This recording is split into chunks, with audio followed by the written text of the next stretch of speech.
En Acción Elevadores e Hidrogrúas estamos orgullosos de ser sanfrancisqueños. Orgullosos por facilitar los trabajos en altura y el manejo de carga con eficiencia y seguridad. De generar trabajo de calidad con tecnología 4.0 y de exportar nuestro trabajo a más de 20 países. Orgullosos de trabajar con los emprendedores, las instituciones y los clubes locales. Estamos orgullosos de cumplir nuestra misión de crecer y hacer crecer, apuntando cada vez más alto desde nuestra ciudad. Acción. Elevadores e Hidrogrúas.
Buenas noches, en una nueva edición de Huella de 1973 vamos a repasar aquí lo ocurrido en la semana del 9 al 15 de febrero de 1973.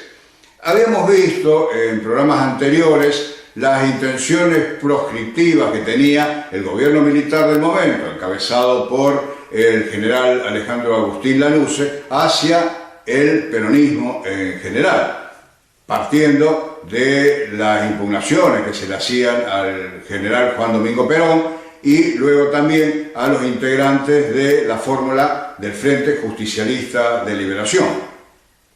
En este caso, el día 9 de febrero del año 73, el candidato a presidente por el Frente Justicialista, que era Héctor José Campos y que estaba acompañado por Vicente Solano Lima como candidato a vicepresidente, plantean que, comentando críticamente, obviamente, al general Lanusse, porque decían que estaba convencidos ellos de que Lanusse lo que pretendía era la absoluta proscripción del justicialismo y que no participe de las elecciones que estaban previstas para nada más que un mes luego.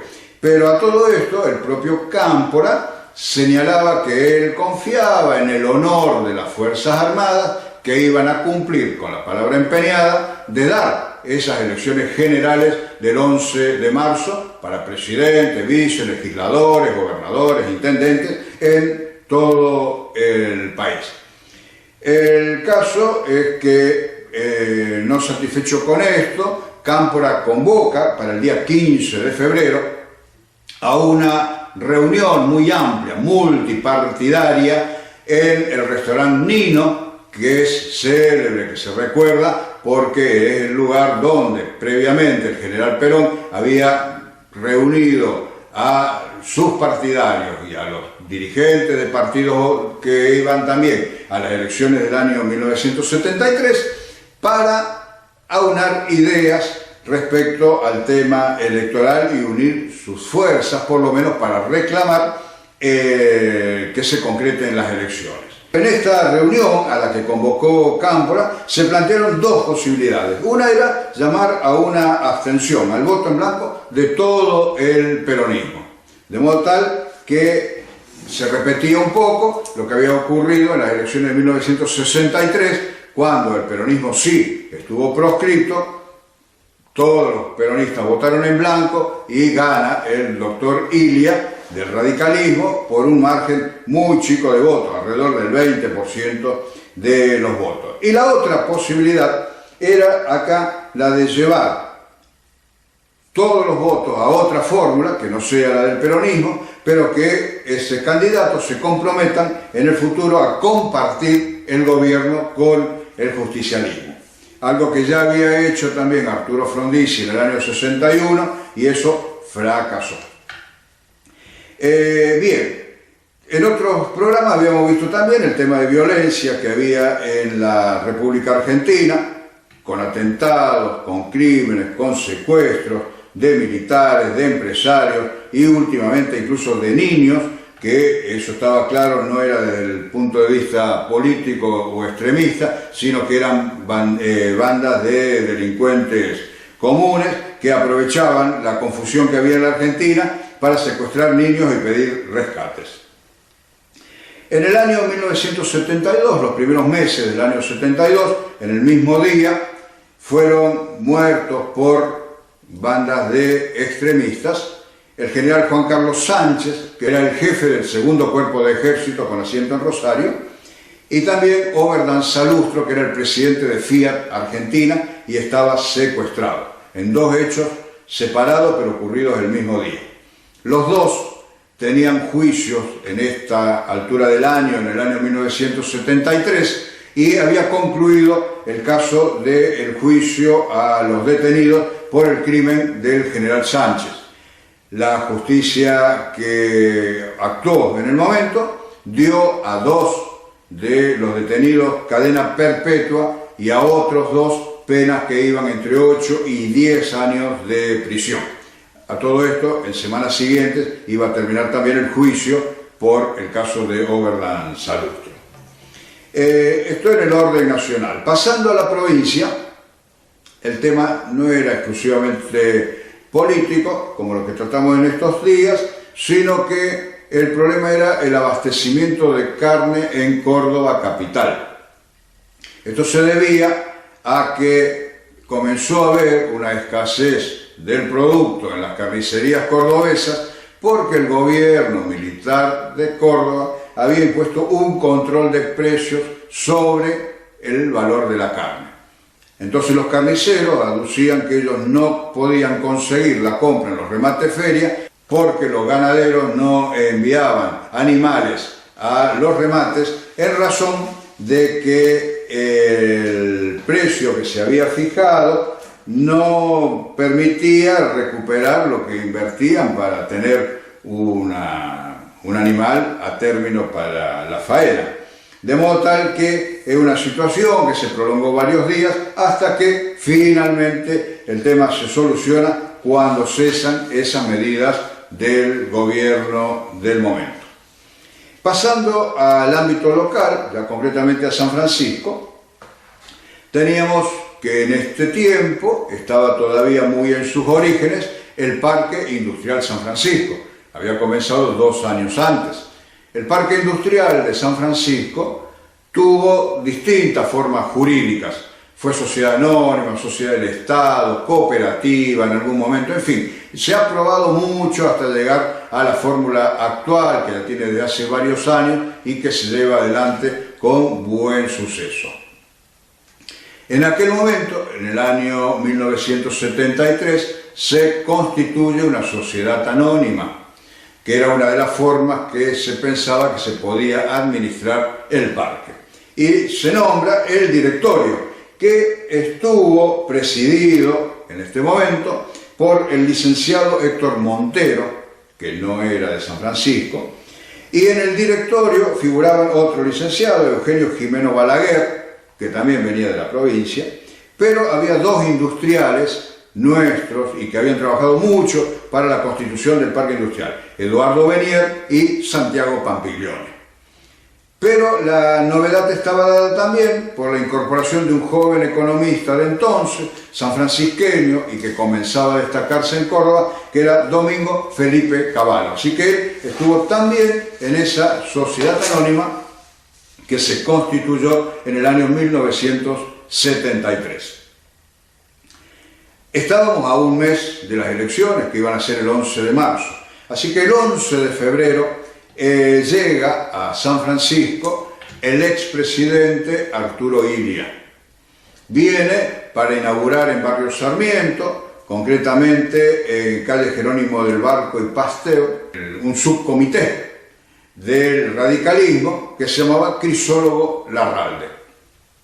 En el lugar hablaron el candidato a concejal del momento, que era Mario Carlos Bruch, quien luego, 10 años después, también dentro del radicalismo, fue senador, fue luego también diputado nacional, candidato a intendente en San Francisco, en fin, tuvo una trayectoria a partir de 1983 larga dentro de la política cordobesa y que finalizó con su fallecimiento en diciembre del año 1997.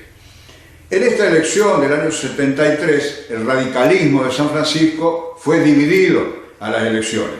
Una parte correspondía al Partido Radical, concretamente, que era esta fórmula, y por otra parte hubo otros radicales disidentes que pasaron a integrar entre los candidatos del movimiento de unión vecinal que llevaba como candidato a intendente a Antonio Lamberghini.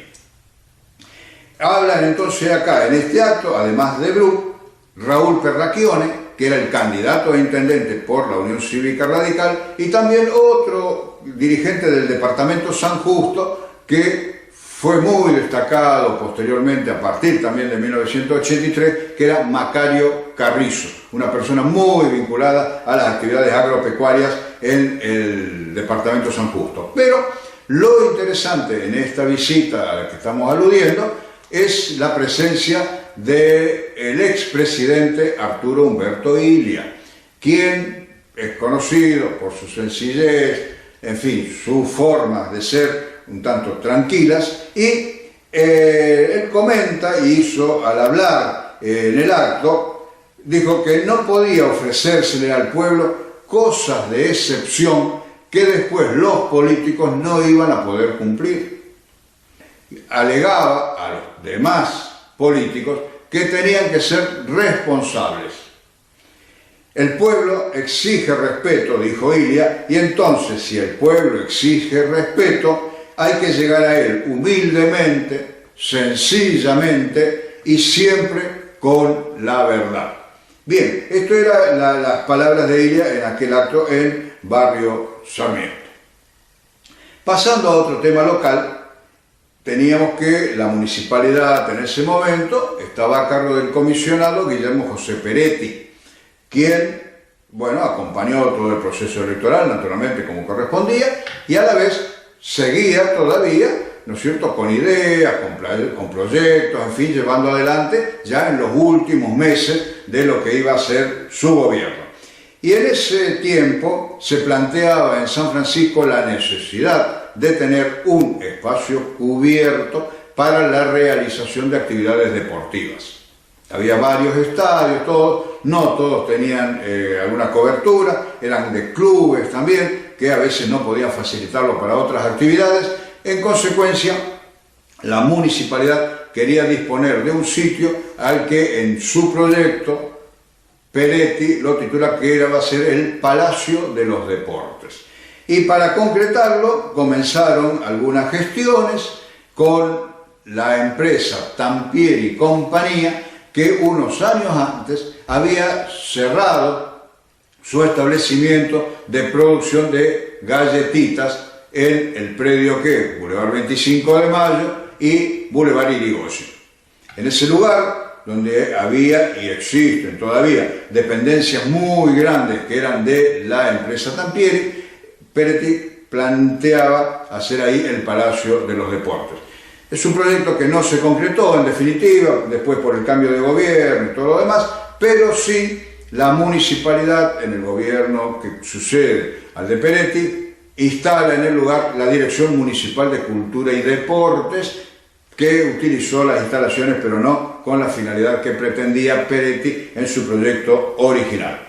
Y finalmente, para este tiempo también, la cárcel de San Francisco funcionaba en el barrio Sarmiento, en calle Paraguay al 749. Y tenía un director muy particular en el momento, que era de apellido Marenquino, y que él se preocupaba mucho con un sacerdote de la iglesia Nuestra Señora de la Consolata de atender a las necesidades de los presos y también de las familias de los presos. Entonces habían creado el patronato de presos y liberados, es decir, era un grupo de personas en la que intervenía obviamente el director de la cárcel y este sacerdote de la iglesia de la Consolata, para atender a los presos mientras estaban detenidos y luego, cuando eran liberados, procurar de insertarlos de la mejor manera en la sociedad a través del trabajo.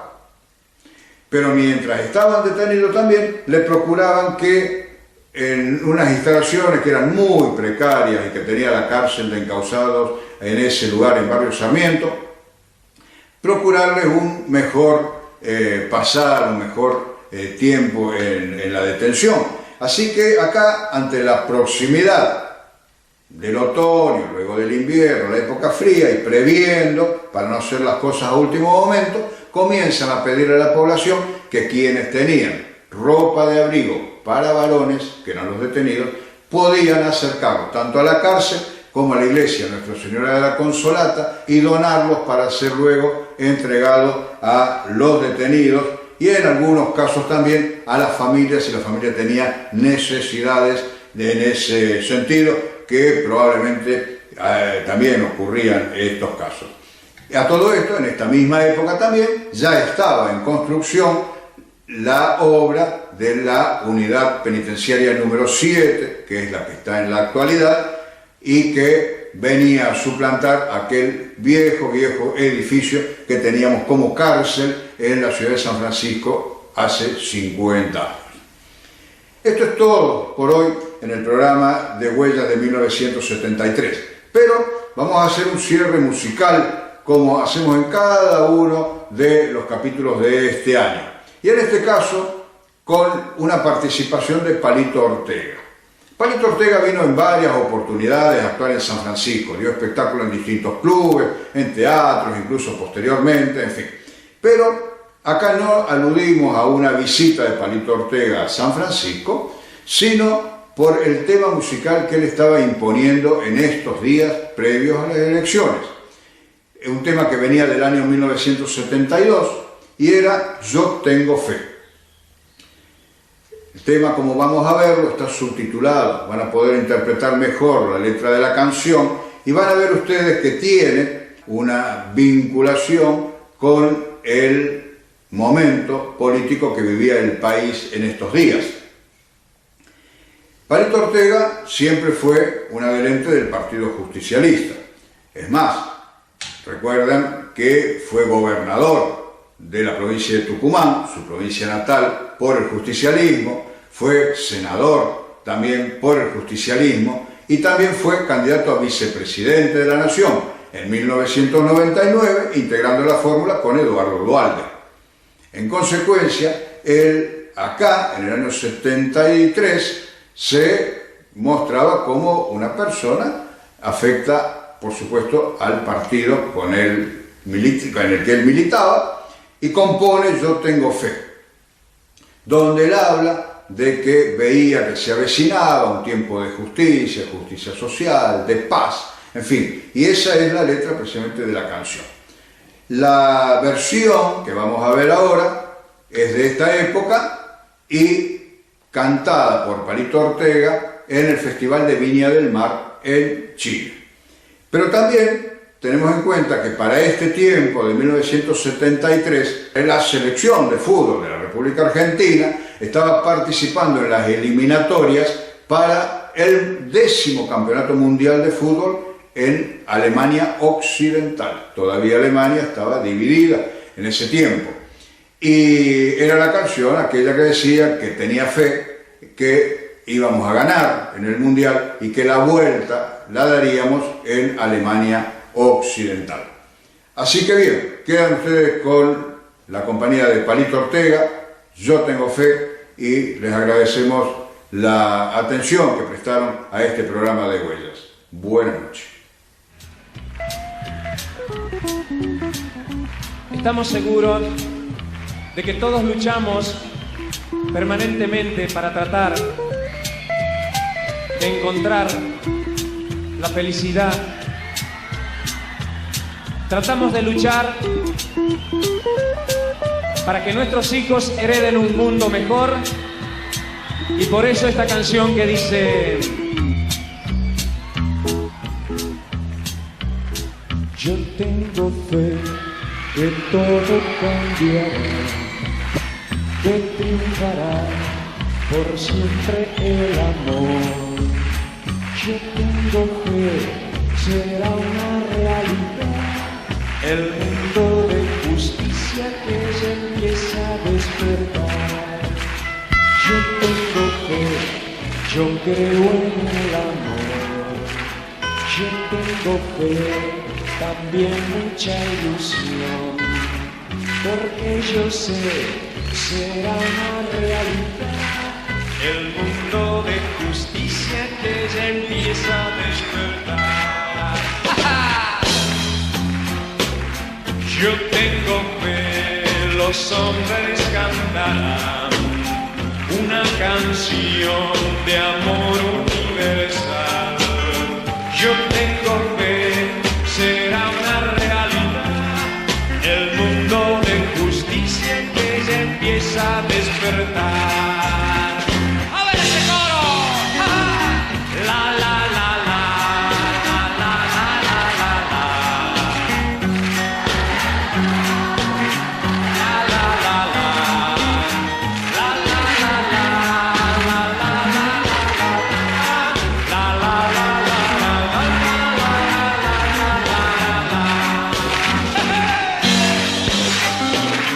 Yo tengo fe porque yo creo en Dios. Yo tengo fe, será todo mejor. Se callará el odio y el dolor. La gente nuevamente hablará de su ilusión. ¡Ah! La la la la, la la la la la.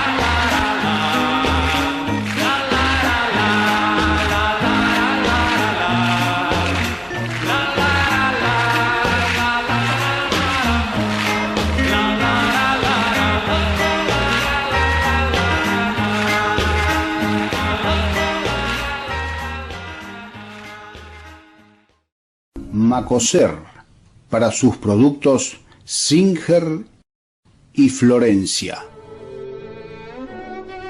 presentó con exclusividad este programa de difusión educativa y cultural.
En Acción Elevadores e Hidrogrúas estamos orgullosos de ser sanfrancisqueños.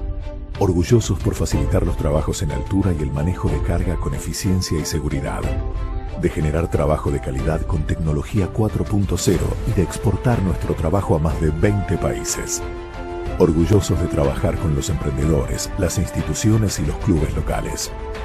Estamos orgullosos de cumplir nuestra misión de crecer y hacer crecer, apuntando cada vez más alto desde nuestra ciudad. Acción. Elevadores e Hidrogrúas.